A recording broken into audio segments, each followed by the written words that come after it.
El curso se llama Ingeniería Sismo Resistente.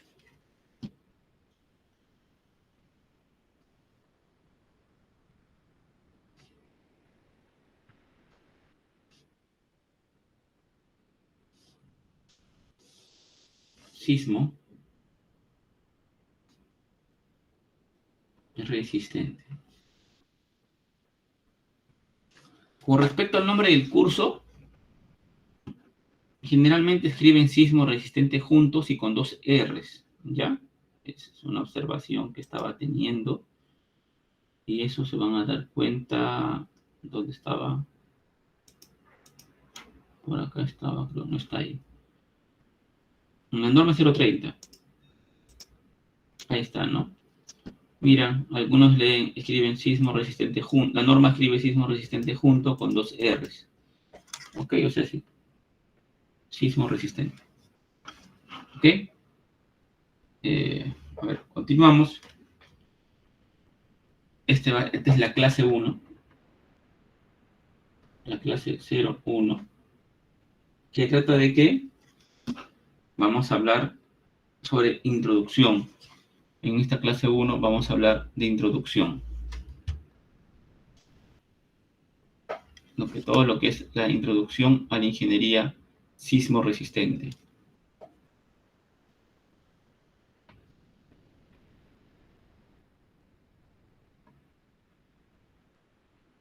Y todo lo que está abajo es introducción a la sismología.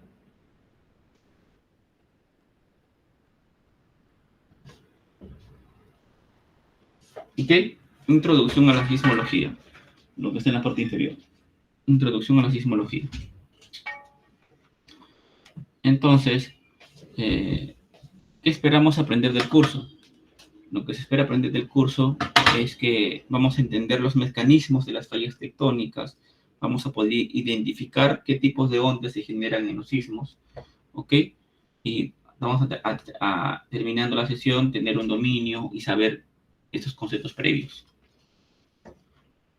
¿ok? Entonces, ¿qué causan? A ver, acá hablamos, introducción a ingeniería sismo resistente, ¿no? Historia de los sismos en el Perú y en el mundo. Voy a dar acá. ¿Cuáles son las causas de los sismos? ¿Cuáles son las causas de los sismos en el Perú? ¿Ok? ¿Y qué son los sismos? A ver, primero. Primera pregunta sería, ¿qué son los sismos?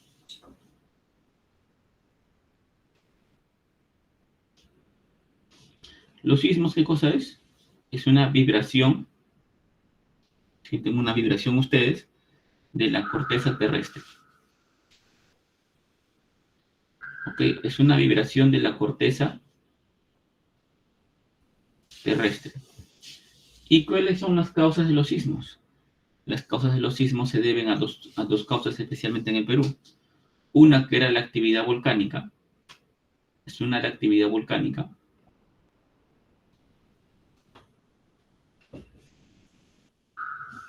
Y la otra que es la más conocida por todos, lo que es el movimiento de placas tectónicas. De placas tectónicas. ¿Ok? Entonces tenemos dos. La actividad volcánica y lo que es el movimiento de placas tectónicas. ¿Alguno de ustedes ha sido testigo o ha estado en un sismo fuerte? En Ica, Pisco, no sé, en alguna zona del país. ¿Ha experimentado algún sismo muy fuerte? ¿O recuerdan haber experimentado algún sismo muy fuerte?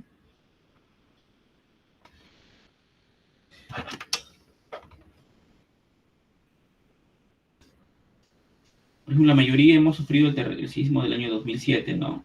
El sismo de Ica y Pisco el año 2007, ¿no? Que fue un sismo, un terremoto de grado 8 aproximadamente en el país, ¿no? 7, 8, o entre 7 y 8 estuvo, ¿no? ¿Recuerdan? ¿Alguno de ustedes les ha tocado estar en Pisco o Ica o en zonas cercanas en esa fecha?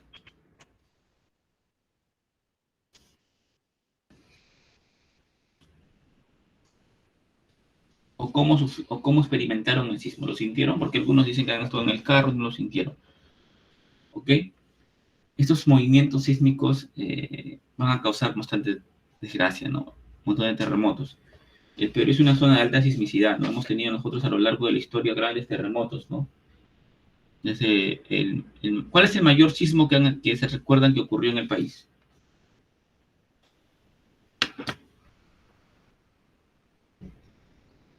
¿Cuál es el mayor sismo que recuerdan que ocurrió en el país? El de Ica, ingeniero. De Ica, ¿no? Muy bien. Pero en el Perú no ha ocurrido una gran cantidad de sismos. Por ejemplo, acá, sismos En Pisco también creo pasivos.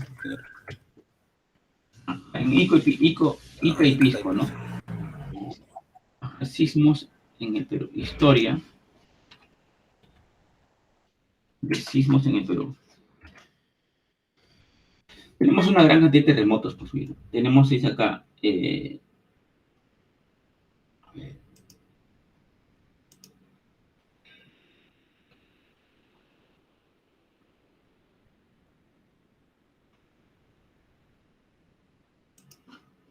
Creo que acá había una página que vi con sismos Perú.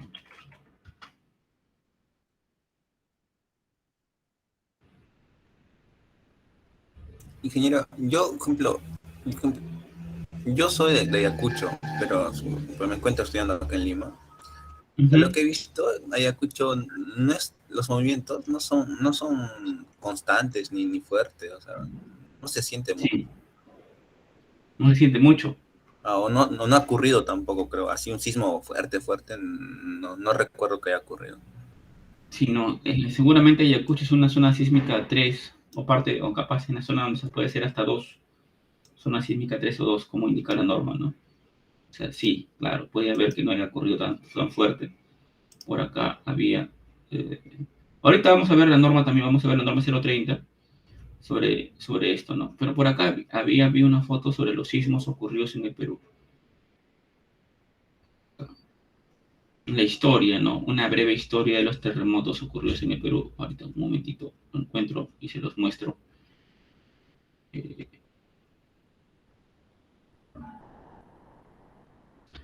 Pero sí, Ayacucho, por ejemplo, sí, pero parte de Ayacucho es una sísmica. Parte de Ayacucho es una zona sísmica, aunque no todos, ¿no? Pero ¿sabes qué? No, más, hay que basarnos más que nada en la historia, en los sismos históricos que han pasado hace muchos años atrás. Porque los mayores sismos de Perú han ocurrido en épocas en que nosotros no existíamos, pues, ¿no?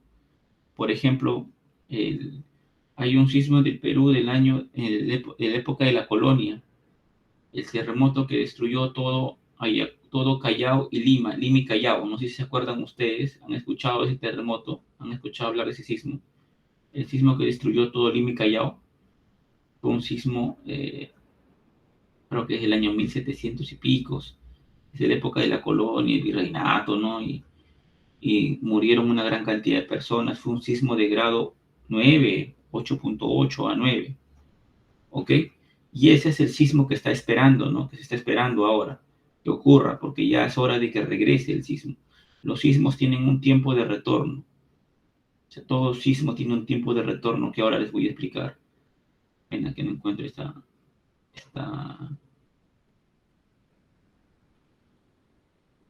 historia de los sismos. Por acá debe estar. Por acá lo vi. Es una historia de los terremotos que han ocurrido en el Perú. ¿Ok?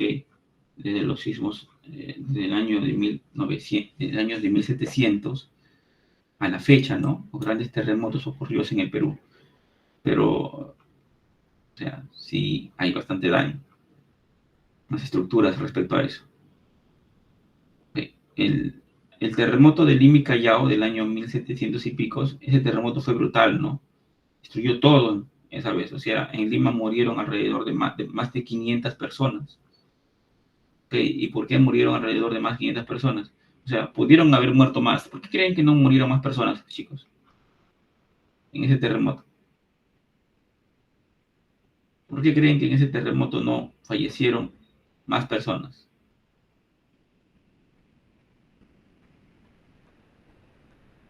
¿Por qué creen ustedes que en ese terremoto no fallecieron más personas?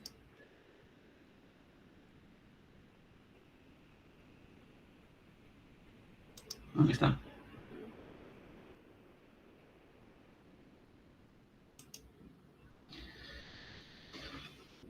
¿Ok? Miren esta parte de acá. Miren, el terremoto que les digo es del año de 1746. Me equivoqué. Fallecieron 20.000 personas, chicos. Fallecieron 20.000 personas en el terremoto de 1746. Solo en Lima y Callao solo quedaron 25 casas en pie. La mayoría de viviendas quedaron colapsadas en el terremoto de 1746. Ya ha pasado cuánto tiempo después de ese terremoto, ¿no? Más de 250 años. ¿Ok? ¿Han escuchado el terremoto de Lima y Callao del año 1746? Chicos, No, ingeniero, no escuché. No, ingeniero. tienen que leer sobre ese terremoto ya. Ese es el terremoto que se espera hoy en día. Ustedes han escuchado que hoy en día se espera un gran sismo. ¿Han escuchado eso? Estudios del INDEC y siempre salen noticias, ¿no? Cuando pasa un temblor salen noticias, ¿no? Y salen los expertos a hablar e indican, se espera un gran terremoto en Lima y Callao de magnitud 8.8 que va a destruir y va a fallecer muchas personas, autoconstrucciones van a caer y todo ese tipo de estructuras, ¿ok? Eso es un documento que del INDECI, ¿no? Que es lo que es el daños esperados, acá voy a colocarlo, daños esperados por el terremoto de 8.8 INDECI, voy a colocar. Ese documento tienen ustedes que entender, que leerlo.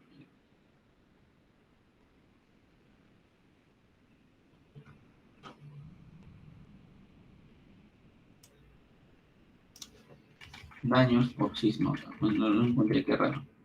Daños por sismo. Se llama en Lima y Callao. En Lima y Callao. A ver, acá debe salir. No sale. ¿Qué buscador es este? Ejercicio, monitoría daños en Lima y Callao. Sismo en Lima y Callao. Acá voy a colocar. Sismo de 8.8 en Lima y Callao, INDECI.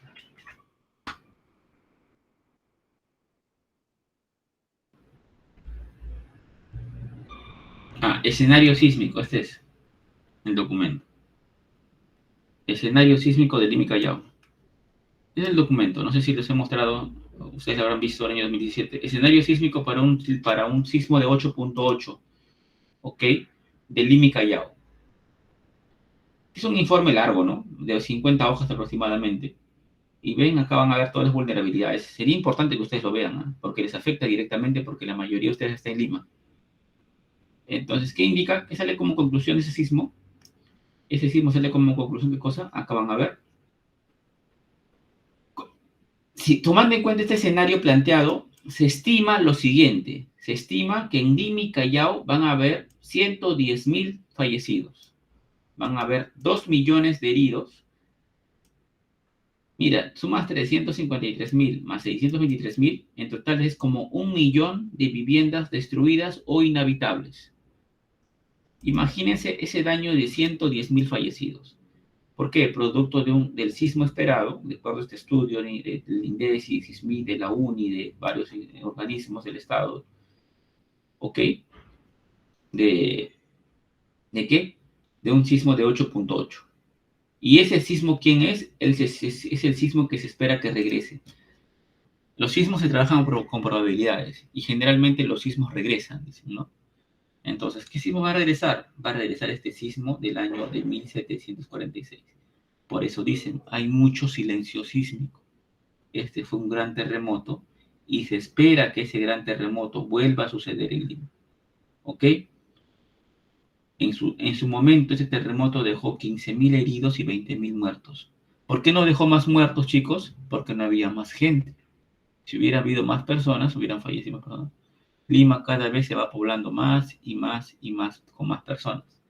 ¿Ok? Entonces, hoy en día la catástrofe sería mayor.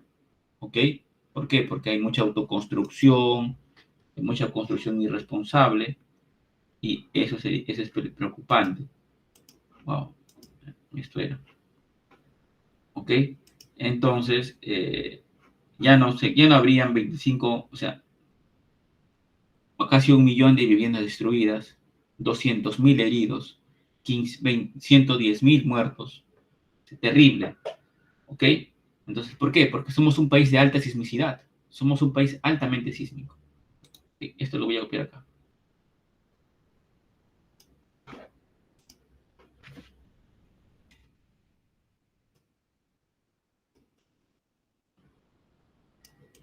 Ok, dice acá. Tenemos el sismo de 8.5, dejó 15.000 muertos, 20.000 muertos, entre 15.000 y 20.000 muertos. Luego tuvimos en el año 1950 lo que es un sismo de 6.8 que dejó 1.600 muertos en Cusco. ¿Por qué creen que un sismo de menor magnitud dejó más muertos en Cusco en el año 1950? ¿Por qué creen que se debe eso?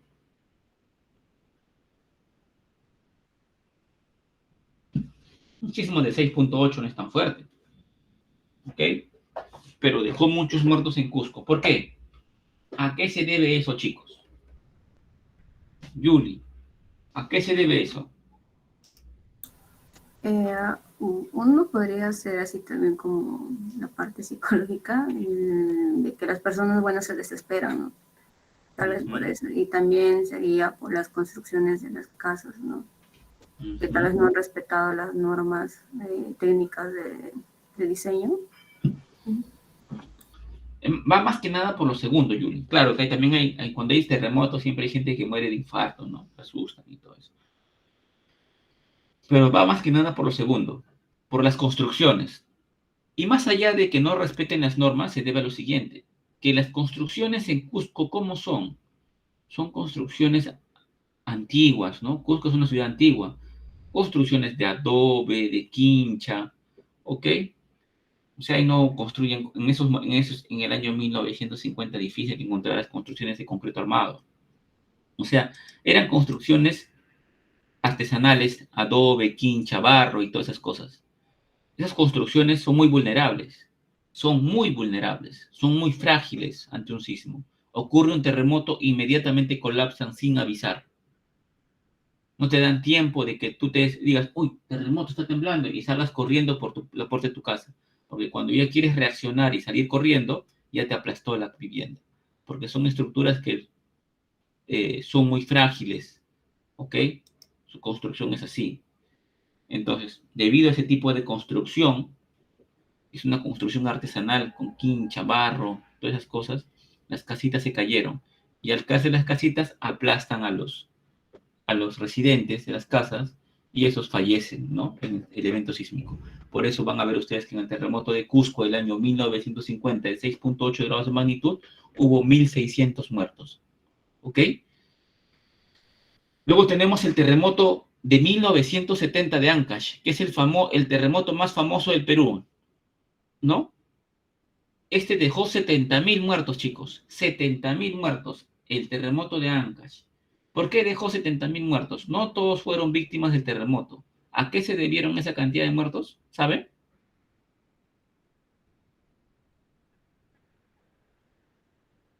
Ingeniero, una consulta. O sea, sismo y terremoto es lo mismo, ¿cierto? Sismo y terremoto es lo mismo. Sismo y terremoto es lo mismo. A veces confundimos y yo he visto incluso artículos que ponen sismo es hasta grado tal y terremoto es más fuerte. No, no, no, no. Es más, la palabra terremoto no existe en la norma de diseño sismo resistente. Sismo y terremoto es lo mismo. Nosotros ya clasificamos como sismo moderado, sismo leve, sismo severo, sismo O sea, sismo excepcional, o sea, clasificamos a los sismos, pero sismo lo llamamos a todos nosotros. ¿Ok? Muy buena pregunta, pero es así. Ok, ¿conocen el terremoto o sismo de Ancash del año? Pero la gente se asusta más con la palabra terremoto, ¿no? Psicológicamente la gente asocia más a la palabra terremoto con mayor desgracia que a la palabra sismo. Generalmente asocian sismo a lo que es un temblorcito y terremoto a un movimiento muy fuerte, ¿no? Pero en verdad un terremoto es lo mismo que un sismo. Solo que un terremoto, la gente llama, en el argot popular, llaman terremoto a un sismo de gran magnitud o de gran severidad. ¿Ok? Pero es lo mismo. A ver, ustedes pueden llamarle terremoto si desean a un sismo de alta sismicidad, un sismo muy fuerte, ¿no? A ver, el sismo de 7.9 de Ancash, ¿se acuerdan ese sismo, chicos? O sea, no me acuerdo, no digo que se acuerden porque la han vivido, porque ustedes son jóvenes, pero me refiero, ¿la han visto, han escuchado ese terremoto de Ancash del año 1970? No, ingeniero. Se debió a que hubo un aluvión también, creo que en la zona. Un alud tuvo, ¿no? Exacto, ¿no? Tienen que escuchar, ustedes chicos son ingenieros civiles, tienen que, aparte, así como saben, aparte, o sea, tienen que saber la historia del Perú para que sepan el porqué. Hay un libro que es el porqué de las cosas. Nosotros siempre nos orientamos al qué. ¿Qué voy a hacer? ¿Qué voy a estudiar? Pero no, hay que orientarnos al porqué. O sea, cuando nos orientamos al porqué, encontramos las soluciones más rápidas. Entonces, ¿por qué estudiamos ingeniería civil? ¿Por qué hacemos estructuras sismorresistentes? ¿Por qué? Porque tenemos esa necesidad de hacerlo. Pues. ¿Ok? ¿Por qué? Porque tenemos la necesidad de hacer construcciones sismorresistentes. ¿Por qué? Porque nuestro país es un país altamente sísmico. Hemos tenido ya bastante actividad sísmica y una gran cantidad de pérdidas de vidas humanas. ¿Ok? Imagínense que eso hubieran sido sus familiares, padres, esposas, hijos, no sé, ustedes mismos, los de las víctimas acá, ¿no? Entonces, el terremoto de Yungay, el terremoto de Ancash, fue un gran terremoto de 7.9 grados de magnitud, ¿ok? Y trajo consigo la pérdida de 70.000 personas muertas. ¿Y por qué se debió esto? Porque después de una catástrofe, no es que venga la luz, sino viene otra catástrofe. Cuando estás en la costa, después de un terremoto, hay peligro de que ocurra un tsunami. En cambio, ellos estaban en un alud, ¿ok? Y eso trajo consigo, ¿qué cosa? Que se viniera todo el desmonte, todo el alud del cerro y se enterrara una ciudad entera, la ciudad de Yungay, ¿no? Terremoto de Yungay, año 1970. El aluvión de Yungay del 70 ocurrió en mayo, cuando una avalancha de escombros y una avalancha de lodo provocado por el terremoto de Ancash destruyó una ciudad entera, chicos. Destruyó completamente una ciudad entera. ¿Ok? Y el aluvión dejó 30.000 muertos. El aluvión dejó 30.000 muertos y el terremoto dejó 40.000 muertos. Es decir, juntos dejaron 70.000 personas fallecidas. Qué lamentable que después de un terremoto, imagínense, las personas piensen que ya pasó lo peor, pero si viene el aluvión, y el aluvión destruyó todo. El aluvión destruyó completamente todo. Un aluvión es peor que un maremoto. ¿Ok? Porque el maremoto, al menos si sabes nadar, nadas y bueno, viene con escombros y todo, pero hay la probabilidad de que te pueda salvar. El aluvión no. El aluvión es denso. Viene barro, viene piedras, viene lodo, todo. Ahí te ahogas, mueres. Miren, mire, quedó el aluvión. Este es un cementerio. ¿Ok? Miren cómo quedó la ciudad. Destruido completamente. Miren cómo quedó el suelo, completamente destruido. Las viviendas destruidas. Las personas. El terremoto de Yungay, que sepultó Yungay, el terremoto de 1970. El sismo de Huaraz, de Ancash, Huaraz. ¿Ok? Tienen que saberlo, tienen que conocer ustedes la historia del Perú.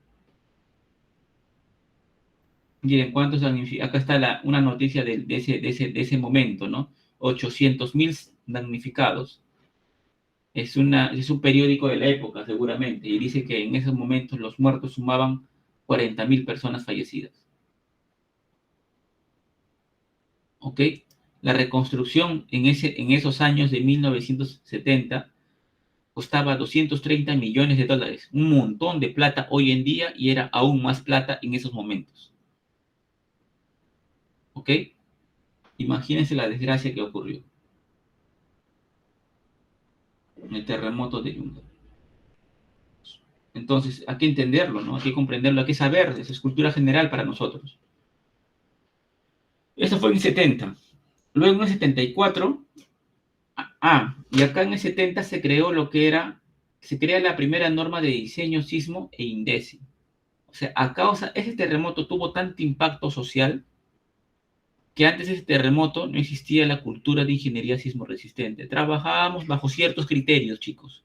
Se trabajaba bajo ciertos criterios, pero no teníamos un documento legal, un manual de diseño sismo resistente.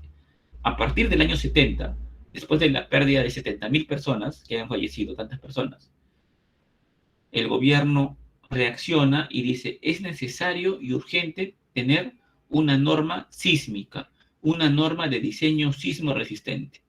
¿Ok? Y es cuando a partir de este año se crea la primera comisión de expertos para que creen la primera norma de diseño sísmico y se crea el organismo que es el INDECI. ¿Ok?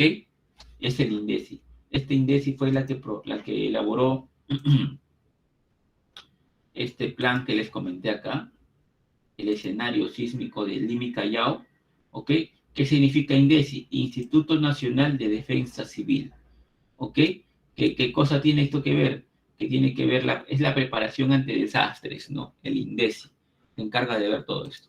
Entonces, después de ese terremoto que causó gran daño, se creó, ¿qué cosa? La primera norma de sismo del año 70. ¿Y qué más se creó? Se creó lo que es el organismo que es el INDECI. ¿Ok? Porque era una necesidad. Es una necesidad. Después del 70 no nos dejó en paz los terremotos, y en el 74 ocurrió un gran terremoto en Lima, un terremoto de 8.1 y dejó 252 muertos en Lima. ¿Ok? Un sismo de magnitud 8.1 en el 74. Acá tienen 8.1, 7.6, hay ciertas así diferencias. Luego en el año 1990 ocurrió otro terremoto, o sea, a partir del 74, mira, el sismo del 74 es muy conocido, ¿eh? El 70 y 74, muy conocidos. El sismo del 70 fue tan fuerte que se sintió muy fuerte en Lima. Luego ocurrió el sismo del 90, de 6.2 grados, dejó 400 muertos en la ciudad de San Martín. Después el sismo de Nazca, en el 96, de 7.7. El sismo del 2001 en Arequipa, ¿ok? Dejó 102 muertos y trajo un tsunami también. Y el último fue el sismo de Pisco, del año 2007. El sismo de Pisco trajo una consecuencia de 500 muertos y casi 40.000 viviendas destruidas. O sea, 40.000 familias sin vivienda. ¿Dónde creen que viven esa gente? Viven en carpas, en la calle, no tienen dónde vivir, en la pobreza extrema. ¿Ok? ¿Y qué? ¿Y qué más? Y trajo una pérdida de 500 vidas, 500 muertos. Terrible, ¿no? Imaginen que fallezcan 500 personas en un evento sísmico. Es terrible. Y en Lima y Callao, si ocurriera un terremoto de 8.8, que es el esperado, tendríamos una pérdida de vidas humanas de 110.000 personas. Ahora, aunque suene un poco, no sé, pues jalado de los pelos, o sea, nuestra misión de nosotros es salvar vidas. ¿Y cómo salvamos vidas nosotros? No somos superhéroes, ¿no? Pero ¿cómo es la forma que salvamos vidas? Haciendo estructuras resistentes o reforzando las que ya existen. Porque una estructura reforzada es una estructura que ante un evento sísmico va a evitar la pérdida de vidas humanas. Diseñando una estructura resistente va a ser una estructura que evite el colapso, va a ser una estructura que evite que se colapse y que se pierda la vida de vidas humanas, ¿no? Pérdidas de vidas humanas. Entonces, esa es nuestra misión. Y por eso estudiamos la ingeniería sismo resistente. Es una necesidad. Eso responde a una necesidad. Responde a un porqué. ¿Por qué? porque ya hemos tenido una mala experiencia, ¿no? Hemos tenido una mala experiencia sísmica, hemos tenido grandes eventos sísmicos en el Perú que han causado mucha destrucción en el país. Y por lo tanto, tenemos la necesidad de hacer construcciones más resistentes. ¿Ok? Acá no mencioné el sismo de Arica del año 1868, o el sismo de 1940, que fueron de magnitud 9, de magnitud 8.2. O sea, en Lima hemos tenido terremotos fuertísimos, fortísimos. El terremoto de 1940 de magnitud 8.2, el terremoto del 1966 de magnitud 8.1, el de 74 de 8.1. O sea, hemos tenido grandes terremotos, chicos. Y hemos tenido, y nuestra generación, mi generación y la de ustedes ha tenido suerte de que aún no ocurra en el Lima un gran terremoto. Nuestra mayor experiencia ha sido el sismo de Pisco y de Ica el año 2007. Que en verdad el sismo fue allá, en Ica y Pisco. Acá hemos venido solamente, acá hemos sentido lo poquito que ha llegado del movimiento fuerte que fue en Pisca y Ica. Pero acá ha tenido algo poco. Pero allá fue lo fuerte, acá ya se atenuó. Acá el sismo ya se atenuó. ¿Ok? ¿Está claro? ¿Hasta acá alguna consulta, comentario?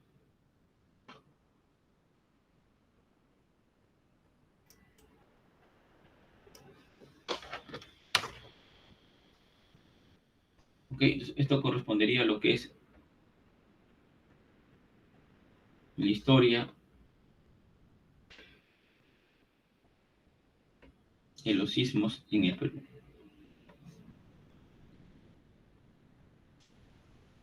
¿Ustedes saben cuál ha sido el mayor terremoto en la historia del mundo?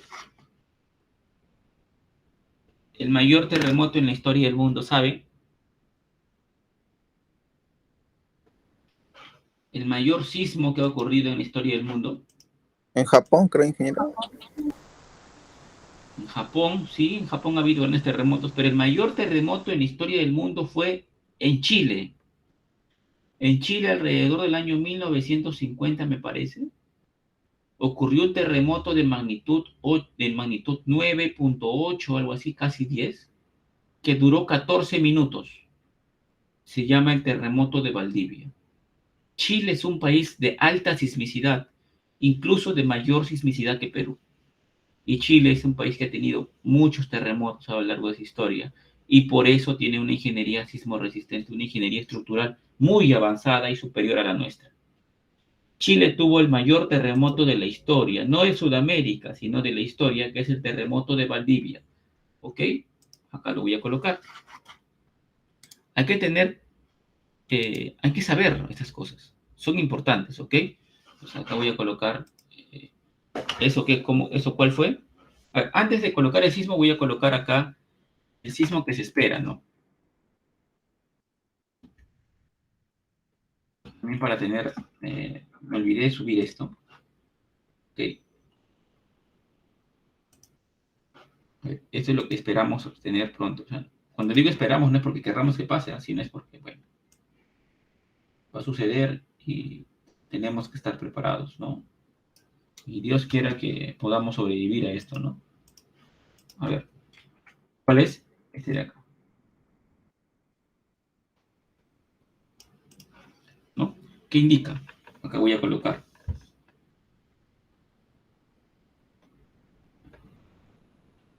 Indeci, ¿qué indica? Que se espera que ocurra, ¿ok?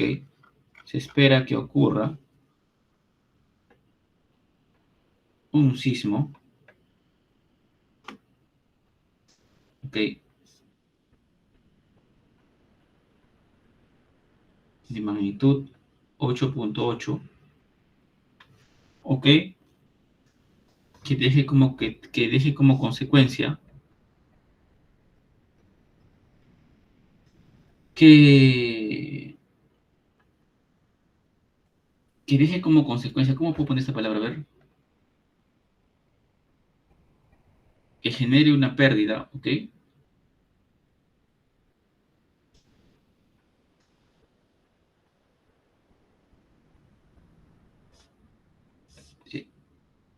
Sí,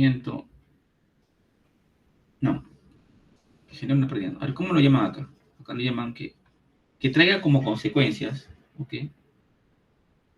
Que traiga como consecuencia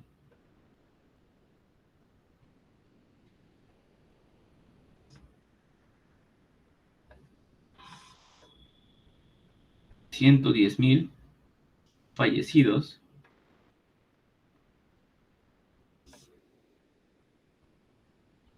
$200,000 heridos, ¿ok? Y 900,000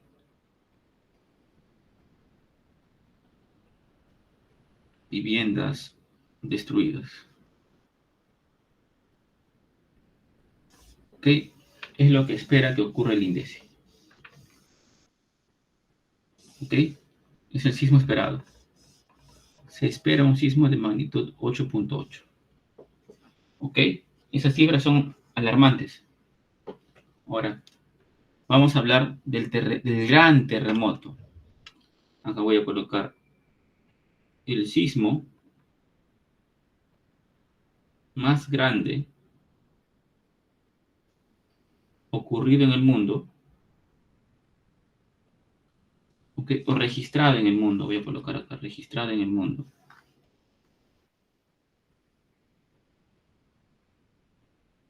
Registrado del mundo. Es el sismo de Valdivia. Sismo de Valdivia, Chile, del año de 1960. Ok, ese sismo tuvo una magnitud de 9.5. Acá mejor lo coloco. Magnitud de 9.5, casi 10, increíble. Y tuvo una duración de 14 minutos. Ok, terrible ese terremoto, fue terrible. Sismo de Valdivia, Chile. 9.5, 14 minutos. Ok, fue terrible. Vamos a verlo. Acá. Sismo de Valdivia, 1960. Es un megaterremoto, conocido también como el Gran Terremoto de Chile. Ocurrió a las 3 de la tarde, un domingo, donde estaban todas las familias juntas, el 22 de mayo. ¿Ok? Causó pocas muertes porque no había seguramente muchas personas ahí. Duró 14 minutos. Fue extremo. Es un sismo de mayor intensidad. En la escala de Mercalli en intensidades es el extremo, el mayor. Más que eso no hay. Fue completamente extremo. ¿Ok? Un gran terremoto. El gran terremoto de Chile, el mayor del mundo, dice, ¿no? Su epicentro se localizó en las cercanías de Traiguén, provincia de Mayelo, tuvo una magnitud de 9.6, siendo el más potente registrado. ¿Vieron? Es el más potente registrado instrumentalmente en la historia de la humanidad. ¿Ok? En la historia. Junto con el evento principal, pues se produjo un montón de réplicas. Y encima las réplicas no fueron el mismo día, fueron en las posteriores fechas, entre el 21 de mayo, ¿ok? Y el 6 de junio, que afectó gran parte del centro y el sur de Chile. El sismo fue percibido a nivel planetario. Fue tan grande el terremoto que fue percibido a nivel planetario y trajo consigo maremotos, ¿ok?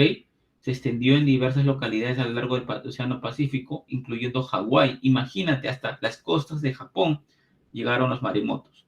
La erupción y trajo el sismo como consecuencia de la erupción de un volcán que cubrió de cenizas un lago. ¿Ok? Se estima que esta catástrofe mundial costó la vida de 2.000 personas y trajo como damnificados 2 millones de personas. ¿Ok? Fue un terremoto de gran duración, 14 minutos. Capaz por lo que fue tan largo, empezó leve y dejó que la gente reaccionara y pudiera evacuar sus viviendas y de esa manera pudieran salvarse. Pero igualmente trajo consigo el fallecimiento de ¿cuánto? De 2.000 personas alrededor y duró 14 minutos. Ninguna estructura quedó en pie. ¿Ok? Ninguna estructura quedó en pie. ¿Se entiende? ¿Está claro? Terrible, ¿no? Lo que sucedió en Chile. Tampoco sabían de ese terremoto. ¿Ok? Estamos acá para aprender. Estamos acá para aprender. O sea, ese terremoto fue muy fuerte, fue terrible. Fue el terremoto más grande registrado en la historia de la humanidad.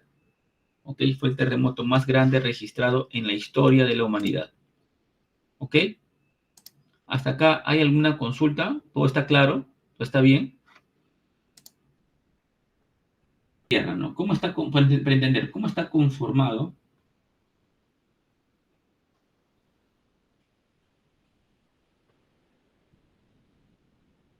la Tierra? ¿Ok? Es decir, vamos a ver lo siguiente. ¿Tienen alguna consulta, alguna pregunta? Por favor, solamente me la hacen, ¿ya? Me hacen las preguntas que necesiten hacer ustedes. No tengo ningún inconveniente al respecto. ¿Cómo está conformada la Tierra? A ver, vamos a ver.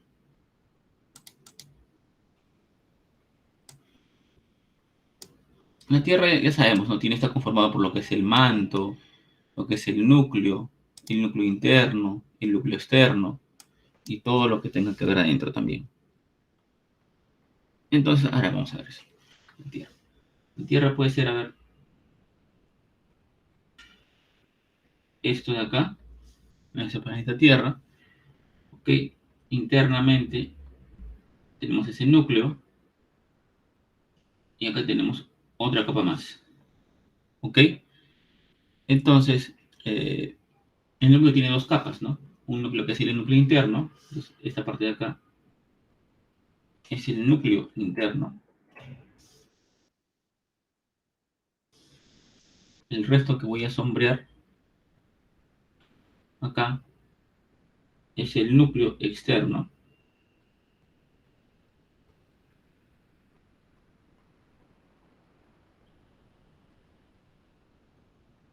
¿Ok?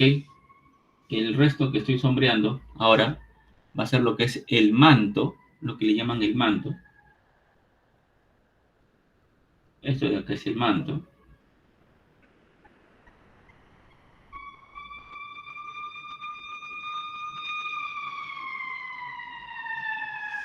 Y bueno, lo que viene encima es la corteza terrestre. ¿Ok? Lo que viene encima y es lo que es todo la corteza terrestre.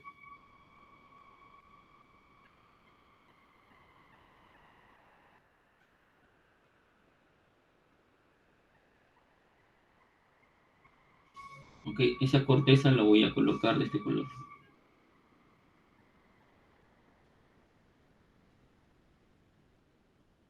¿No? Esa es la corteza terrestre, que es la que estamos hablando.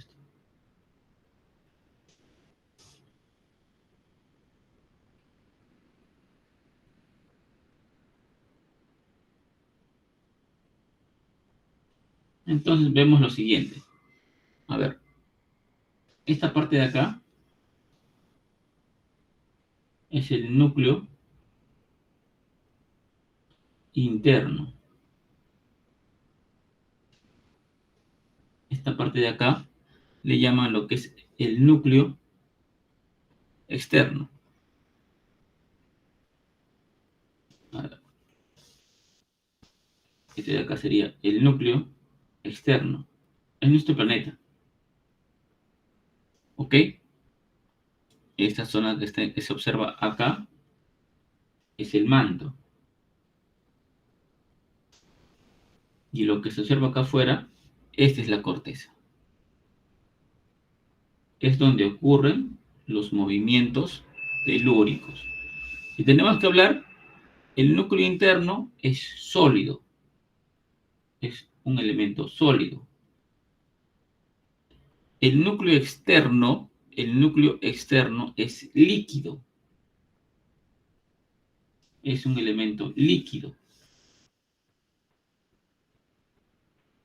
¿Ok? Nuestro manto va a ser sólido, roca y magma. Sólido y plástico. Y nuestra corteza es una Es una capa que es, ¿qué cosa? Es sólida, es rígida, ¿ok? Está compuesta por rocas,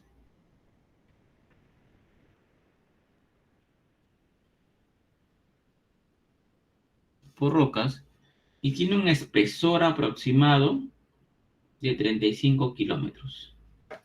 ¿Ok? Tiene un espesor aproximado de 35 kilómetros. Y es el lugar donde se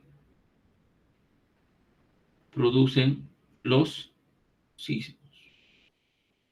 Esto de acá, ¿qué cosa es? Es el planeta Tierra. Es donde estamos nosotros.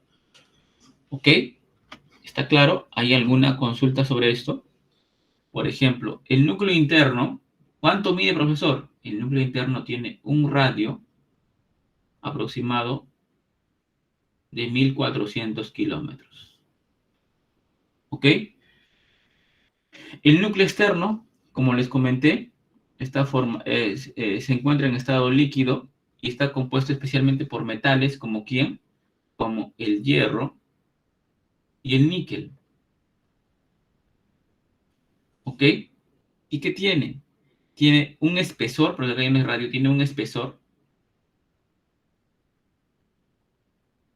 de cuánto, a diferencia del otro, tiene un espesor de 2100 kilómetros. ¿Ok? Esto, ¿no? Y está en estado líquido, no lo que es el núcleo externo. ¿Ok? Nuestro manto, que es un compuesto entre sólido y plástico, tiene altas presiones, aunque voy a colocar, está a altas presiones, alta presión y temperatura. Tiene un radio también aproximadamente, perdón, tiene un espesor de 2900 kilómetros. Montón. ¿Ok? 2900 kilómetros.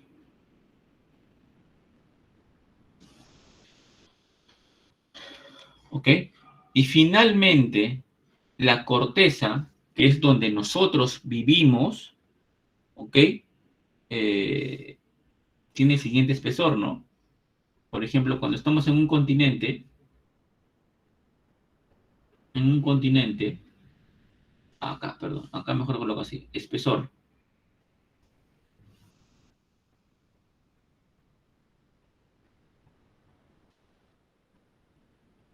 En continente, se entierra, ¿ok? El espesor alrededormente es de 35 kilómetros, va de 35 kilómetros, incluso llega a alcanzar 75 kilómetros en montañas, eso sería en montañas, y en cambio en el océano es mucho menor, pues, ¿no? El océano, ¿no? Alcanza un alrededor de un espesor de 5 a 10 kilómetros. Estos 5 kilómetros pueden ser las montañas. Entonces, ¿qué sucede? Que en esta corteza es la que nos importa a nosotros desde el punto de vista como ingenieros. ¿Ok? Es la zona donde se encuentran las fallas geológicas, donde vamos a encontrar donde ocurren los terremotos, ¿ok?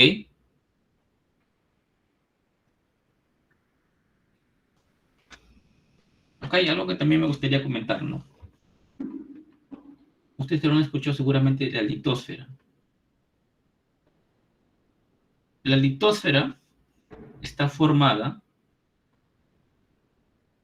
¿por quién? Está formada por la corteza,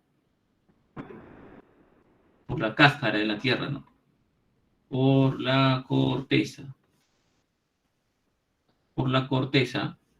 ¿ok? Y la capa exterior,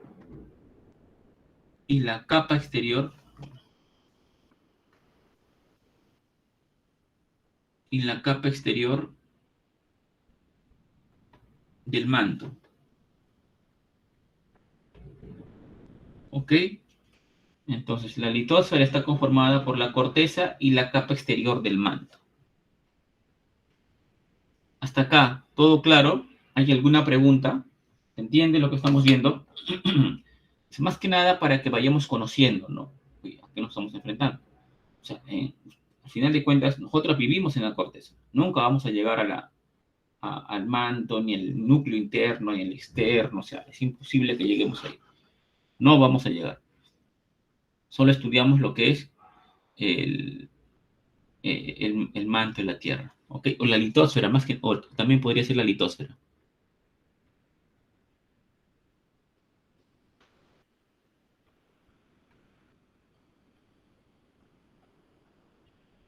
Hasta acá, ¿todo claro? ¿Hay alguna consulta? Todo claro, ingeniero. Va bien, ingeniero. Muy bien, chicos. Entonces, eso sería, ¿no? Entonces, ya a lo largo de los años se ha venido estudiando, oye, ¿por qué es la tectónica de placas, ¿no? Ahora justo que ahora voy a hablar justamente de la tectónica de placas.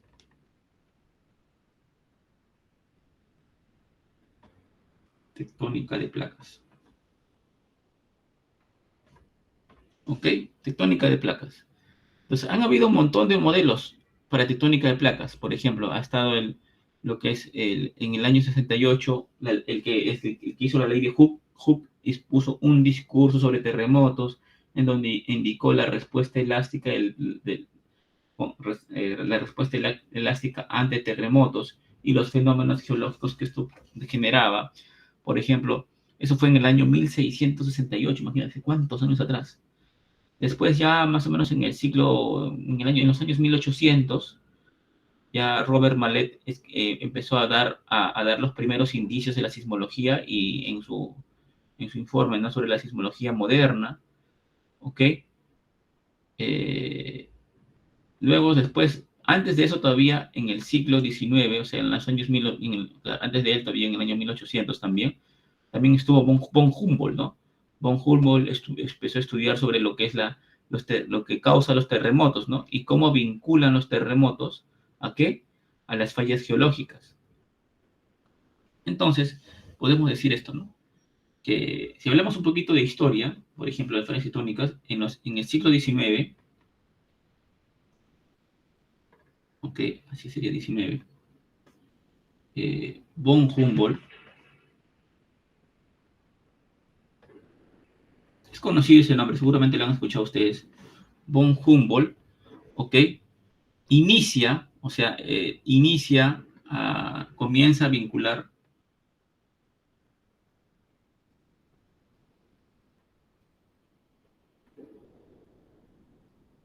las fallas geológicas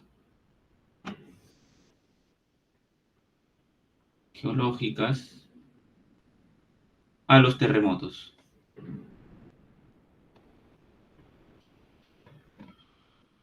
¿Ok? Y empieza a defender su punto de vista, ¿no? Después siguen, por ejemplo, el año 80, Robert Mallet, y luego está lo que es Harry Reid en el año 1911, cuando después del terremoto de la falla de San Andrés, él empieza también a defender esta teoría sobre la teoría del rebote elástico en los sismos, y todo esto, ¿ok?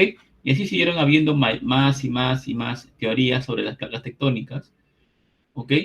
Hasta que ya empieza a darse con fuerza la principal teoría sobre lo que es la placa tectónica, ¿no? En sí, ¿no? La teoría de las placas tectónicas. Entonces, ¿quién fue el que dio el inicio? Fue von Humboldt, ¿ok? Von Humboldt empezó a dar este inicio, empezó a hablar sobre estas fallas geológicas, y después ya vamos a hablar sobre la teoría de las placas tectónicas, ¿ok? Al final de cuentas, ¿qué es una falla tectónica? A ver.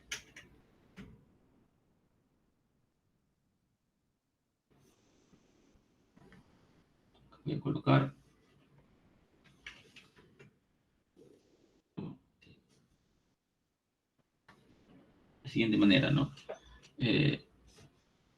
Las placas tectónicas, okay, acá voy a colocar la teoría La teoría de las placas tectónicas. La teoría de las placas tectónicas. ¿Ok? ¿Qué significa eso? Eso significa lo siguiente. Significa desplazamientos bruscos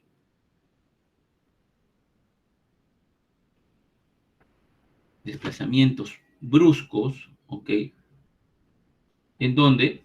De la corteza terrestre.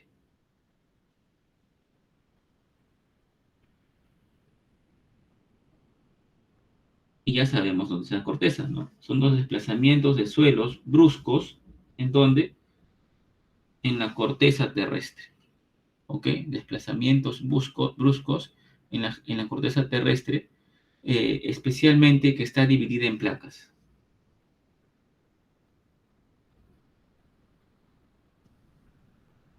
Está dividida en placas, ¿ok? Hasta acá está todo claro. Ahí se generan flujos y todo eso. Voy a explicar más o menos un dibujito, a ver, para que se entienda esto bien. Porque vamos a hablar el curso orientado más a la tectónica de placas de lo que podría ser eh, lo que se vio bien antes de lo que era actividad volcánica. Porque a veces la actividad volcánica es una consecuencia de la tectónica de placas. ¿Ok? Entonces vemos lo siguiente, miren. Imagínense ustedes que están acá, no sé, pues, esto sería la cordillera de los Andes, este cerro grande.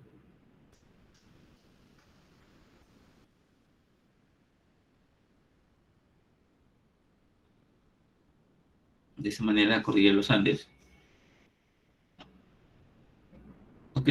Y acá encuentran ustedes, acá ustedes encuentran lo que es el Océano Pacífico.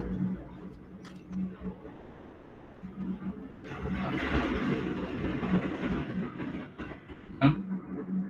Encuentran ustedes lo que es el Océano Pacífico, ¿ya? Voy a colocarlo acá. Este es el océano. El Océano Pacífico. ¿Ok? Entonces tenemos esto. Y ese es el fondo del océano, ¿no? El fondo del océano. Ya, ¿ustedes creen que el encuentro entre el Océano Pacífico y la montaña sea así, chicos? ¿Creen que sea así? Para que tenga mayor referencia, esto podría ser, por ejemplo, la cordillera de los Andes. ¿Ok? La cordillera de los Andes. ¿Sería de esa manera? No, no. Acá lo que ocurre es que hay una gran falla entre los dos. Hay una gran falla. ¿Ok? Y lo que vemos esas cosas así como ondas son unas grandes asperezas. ¿Ok? ¿Y qué sucede? Bueno, acá vemos dos fallas. Una, que es la que está acá abajo, o sea, la que está bajando, esta que está bajando, es la placa oceánica. Y la que está subiendo es la placa continental. ¿Ok?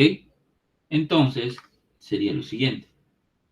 A ver, voy a pintar esta falla. Sería algo así.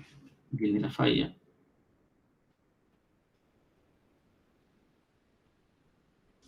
¿Ok? Y esto viene desde acá, pues. Para que ustedes se den cuenta. Esto viene desde acá. Entonces, bueno, eso de acá va a ser, esto sería la placa continental, porque es un continente, que en nuestro caso se llama la placa sudamericana, y lo de acá se llama la placa oceánica.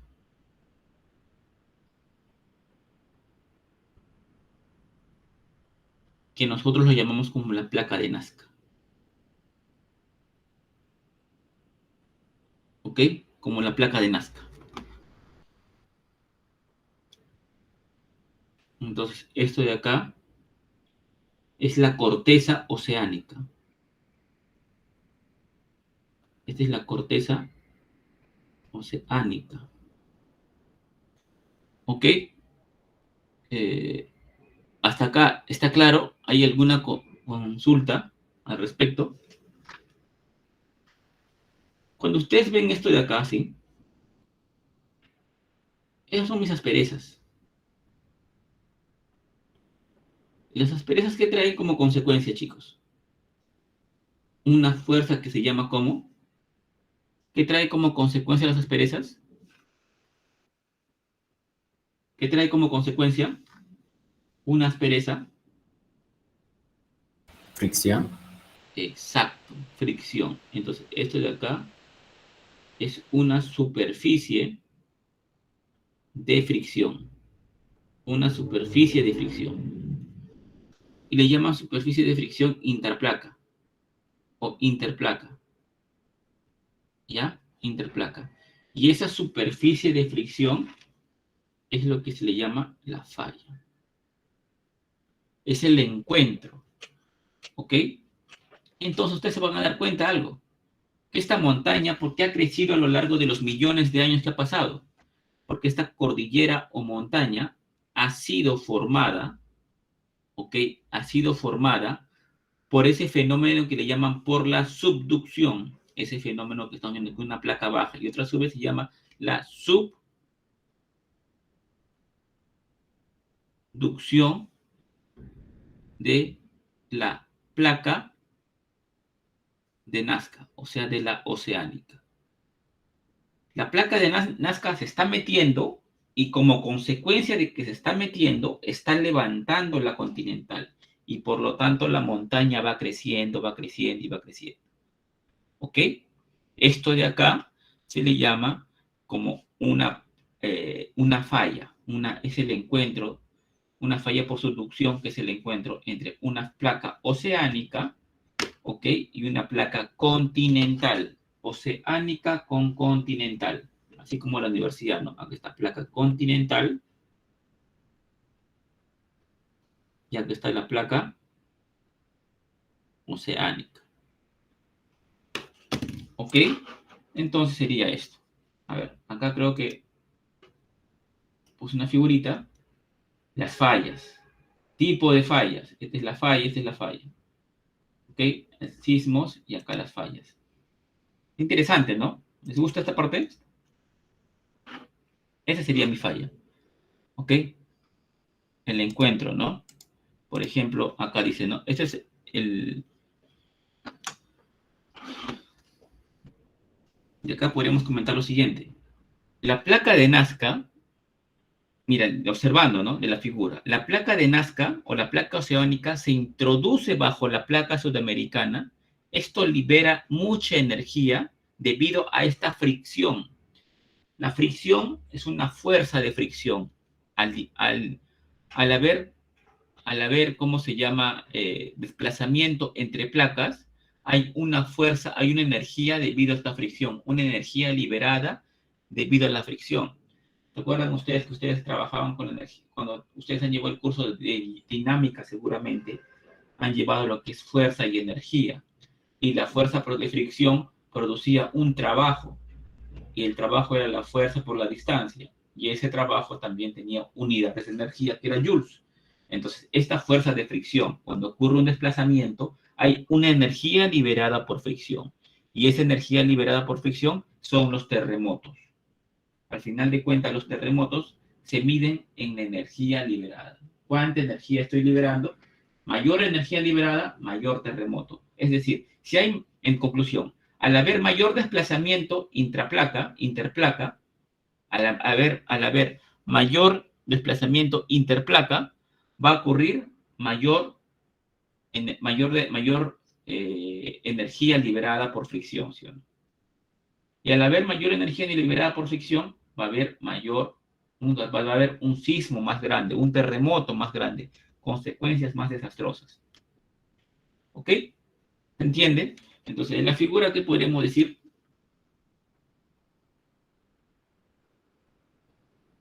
La placa de Nazca es la placa oceánica. ¿Ok? Se introduce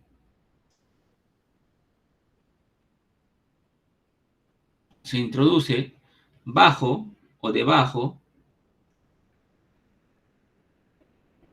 la placa continental, que es la placa sudamericana. ¿Ok? ¿Qué cosa? Liberando, acá voy a colocar, liberando energía, ¿ok? Debido a la fricción. A la fricción. ¿Y esa fricción se debe a qué? A estas asperezas. ¿Ok? A estas asperezas. Y esto, y originando, ¿qué cosa? Y originando los sismos.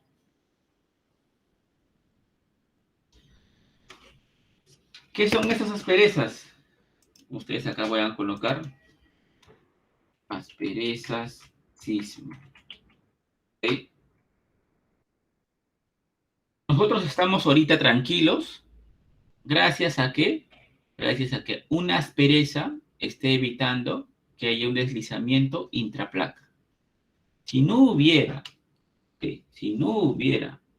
esa aspereza, estaríamos sufriendo un movimiento. ¿Ok? Y ese movimiento que trae como consecuencia terremotos, ¿no? Ese movimiento intraplacas trae como consecuencia grandes terremotos. ¿Ok? Mucha liberación de energía. Entonces acá voy a colocar las asperezas. Miren, esta es la subducción, ¿no? La subducción de placa, por ejemplo, el tipo de falla de placas. Bueno, no quiero ver eso. Acá están las asperezas, chicos.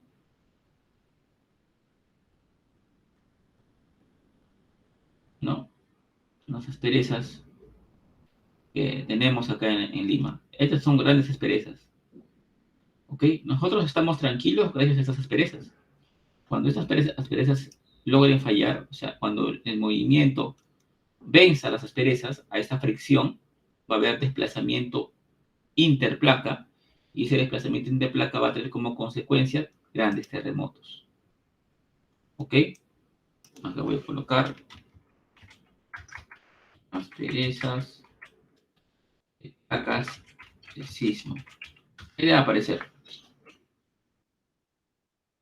Aquí están, ¿no? Las asperezas, por ejemplo. Aquí está el magma y esa aspereza.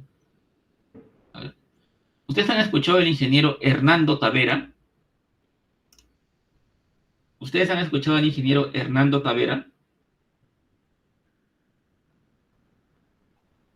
¿Conocen del ingeniero Hernando Tavera?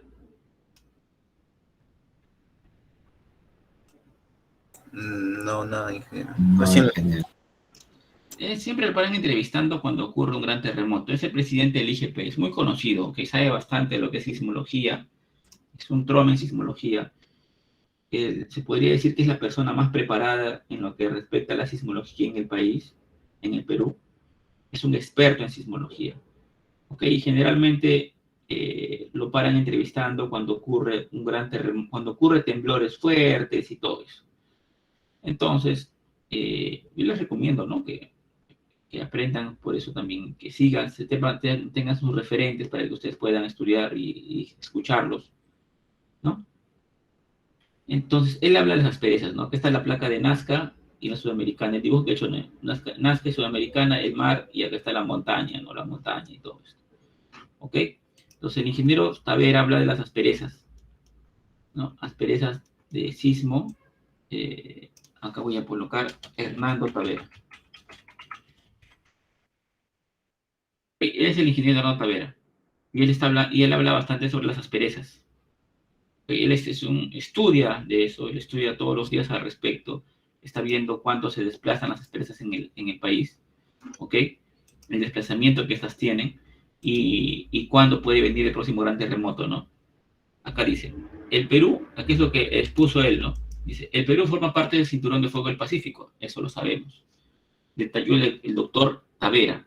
Por ende, el peruano vive en un país sísmico, es una realidad que no se puede cambiar. En la superficie de contacto de placas existen las asperezas, esas fricciones que vemos acá, que se encuentran acumulando energía y debe ser liberado en el futuro con la ocurrencia de un sismo. ¿Por qué? Porque hay fricción, hay una fuerza que está trabajando, que es la fricción. Cuando ocurre un gran desplazamiento, cuando se venza la fricción, va a haber una gran liberación de energía. ¿Ok? Y esta energía va a originar un gran terremoto. Acá también tengo otro de Tavera. A ver si es el mismo. ¿Dónde está? Ah, lo borraron, qué pena. Acá dice, ¿no? Acá hablaba justo de asperezas, dice, ¿no?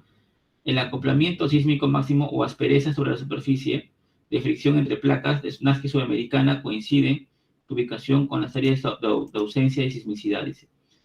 Este monitoreo de la actividad sísmica y el desplazamiento de placas a fin de evaluar la evolución del comportamiento dinámico de dichas asperezas. O sea, se estudian mucho las asperezas. ¿Ok? Se hace un estudio bastante fuerte, no está activo. ¿Ok? Ingeniero, yo Sí. creo que lo había leído en algún lado, pero no recuerdo dónde, pero yo recuerdo que, o sea, dice que, o sea, se podía calcular la energía que está acumulando las perezas, pero lo que faltaría era decir, o sea, cuándo se va a liberar, o sea, lo que quedaría como una incógnita, una variable, decir cuándo ocurriría, ¿no? Y Sí. en dónde.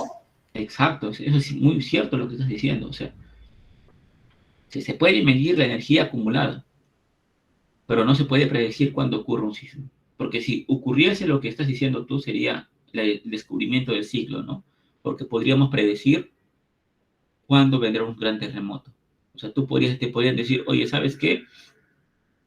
De acuerdo al estudio de asperezas, se ha revisado en el Instituto de Sismología del Perú o del mundo, se ha revisado que la aspereza tal está pronto a colapsar y se espera un desplazamiento, no sé, tantos kilómetros en la aspereza o tantos centímetros en la aspereza, y eso va a tener como consecuencia un sismo de grado 8.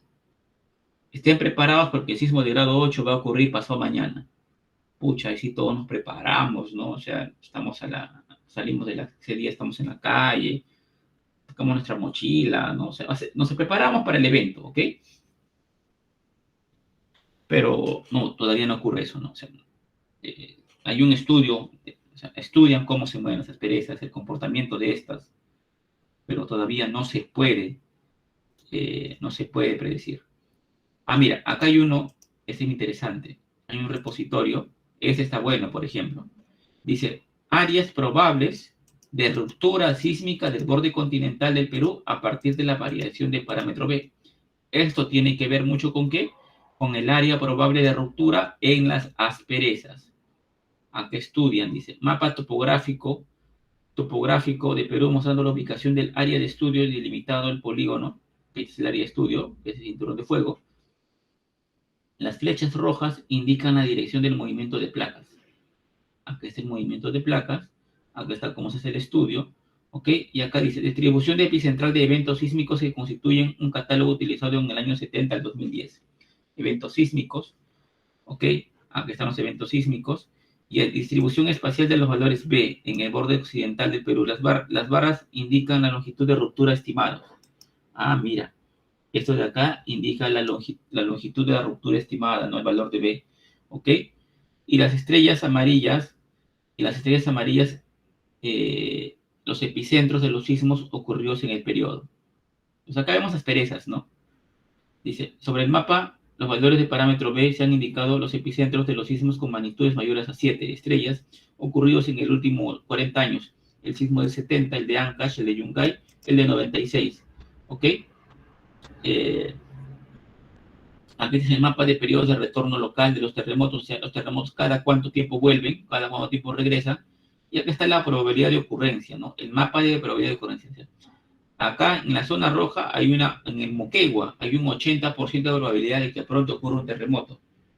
En La Libertad tenemos un 10%. En Lima tenemos entre un 70%. Hay una gran probabilidad de ocurrencia de un terremoto en Lima. Acá estiman las magnitudes Y acá indican, ese está bueno, mira. Estimación de las magnitudes en función de las asperezas identificadas en este estudio utilizando la ecuación de Canomari y Anderson. ¿Ok? Y de acá se saca que, mira, en Lima, acá está Lima, se espera un terremoto, de acuerdo a este estudio, de 8.5 a 8.2. ¿Ok? Tenemos una aspereza estimada para este área de 90.000 kilómetros y la magnitud que podría alcanzar el sismo sería el 8.8. O sea, acá. Este es el estudio que se espera. ¿Se dan cuenta? Interesante, ¿no? Las asperezas que tenemos. Aquí están las magnitudes, mira. Las magnitudes de los terremotos. Acá, perdón, esta aspereza A1 debe corresponder a este que es 8.8. La aspereza A2 corresponde al de 7.5, al de acá, al que está por Arequipa. Después, entre Lima y Ancash, está la aspereza 3 y 4, que corresponde a un sismo de 8.2 o 8.5. Y luego tenemos a lo que es la aspereza número 5, que es la de acá, con un sismo de 7.7, ¿no? Entonces acá tenemos varias asperezas y la probabilidad de que estas fallen. Entonces esta figura me parece muy buena. ¿Ok? Esas son las asperezas, chicos. O sea, nuestra realidad es que vivimos en un país altamente sísmico. ¿Ok? Estamos viviendo en un país altamente sísmico. Y hay que rezar todos los días para que estas asperezas no se rompan, ¿no? Y ustedes han visto la probabilidad de que ocurra, ¿no? Dicen, la probabilidad de que esta aspereza se rompa en Lima es un 70%. Por eso siempre los especialistas no se cansan de estar hablando, indicando, tengan cuidado, pronto se va a venir un gran terremoto y va a ocasionar pérdidas de vidas humanas, 110.000 muertos, 200.000 personas heridas y 900.000 viviendas destruidas. ¿Ok? Entonces hay que tener mucho cuidado con esto. Hasta acá, ¿hay alguna consulta? Pero en Japón creo que ya han logrado, o sea, predecir lo que son los sismos, pero, o sea, solamente en segundos, creo. Sí, o sea, lo que se logra es que ponen un sensor cerca al foco, al hipocentro, al epicentro, y lo que se logra simplemente es predecir un poquito, ¿no? Pero no es predecir, ¿no? Simplemente es cuando ya ocurre el sismo, ellos tienen un detector del sismo que ocurre, y por eso es un detector. O sea, no predicen, sino detectan el sismo y te avisan, ¿no? Es como un detector de fuego, de incendio. O sea, el detector va a captar alguna señal de humo por algún lado y va a sonar, entonces está detectando que va a haber un incendio y te da el aviso para que salgas corriendo. Igual, un sismo es porque ya sucedió el sismo, solo que el sismo demora en llegar hacia ti, pues no, porque tiene que recorrer kilómetros y kilómetros y kilómetros. Coloca un detector de sismo, el detector detecta el sismo y te avisa a ti con 20 segundos, 30 segundos antes. Eso es. También hay en México. Igual que los mensajes. Claro, ese es el mensaje que se quiere enviar, ¿no? El mensaje del MTC, creo que es, ¿no? Que le están enviando mensajes ahí como pruebas, ¿no? Ah, sí. A todo Perú creo que mandan. Ajá, pero no sé qué tanto ayude, ¿no? Claro, te va a dar unos segundos más de poder reaccionar, ¿no? Pero en verdad, chicos, o sea, estamos en un país altamente... La realidad es que estamos en un país altamente sísmico. Hay que tener mucha responsabilidad al respecto. Y por eso es la necesidad del curso, ¿no? El curso de Ingeniería Sismo Resistente es obligatorio porque responde a una necesidad. La necesidad es tener construcciones sismoresistentes. Y ahorita estamos viendo la parte teórica, ¿no? Espero que no les parezca aburrida. La parte teórica es importante porque nos ayuda a entender la importancia de lo que hacemos. Porque si no, simplemente hacemos un cálculo, pero sin tener conciencia de la importancia de lo que estamos desarrollando. ¿Ok? Es muy importante esta parte de ingeniería sísmica. Entonces, acá he pegado 3 gráficas. Y también voy a pegar el nombre del informe.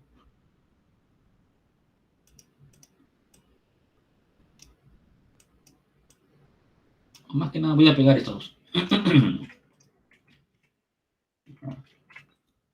A ver, podría copiar esto.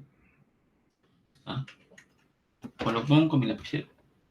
A ver, esto va a ser el informe de Hernando Tavera.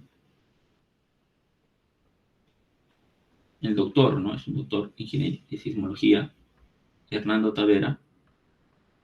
Ok, este es un informe del año 2012, imagínate.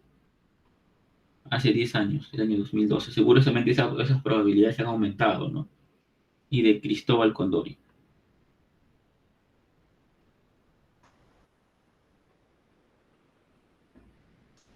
¿Ok? Entonces, ¿cómo se llama el informe? El informe se llama áreas probables de ruptura.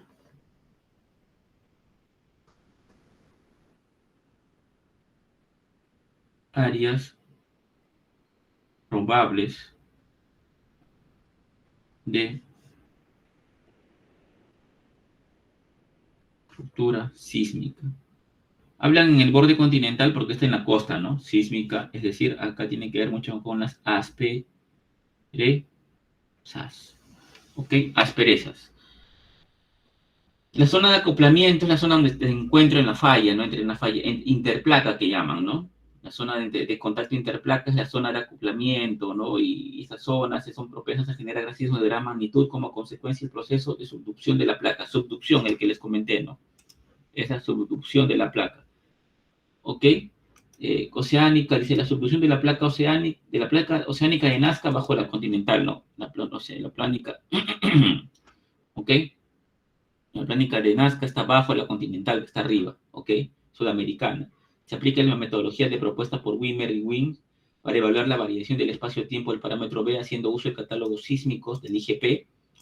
IGP es Hernando Taveras, presidente del IGP, ¿ok? Para el periodo de este año, del 70 al 2010, considerando sismos de magnitudes mayores o 3.8, los resultados permiten inferir la presencia de 5 asperezas. Acá tenemos 5 asperezas, ¿ok? Ubicadas en los departamentos de Arequipa, Moquegua, Tacna y Lima, ¿no? A saber, una zona de fricción al norte de zona de fricción asperezas, al norte de Arequipa, 2 áreas de asperezas frente a la costa limeña y otras zonas de departamentos de fricción. Los potenciales sismos asociados a asperezas se presentan en periodos de ocurrencia entre los 40 y 70 años, considerando sismos de magnitudes mayores a 7. ¿Ok? O sea, estamos con un pie, ¿no? Ante la ocurrencia de un gran terremoto. ¿Ok?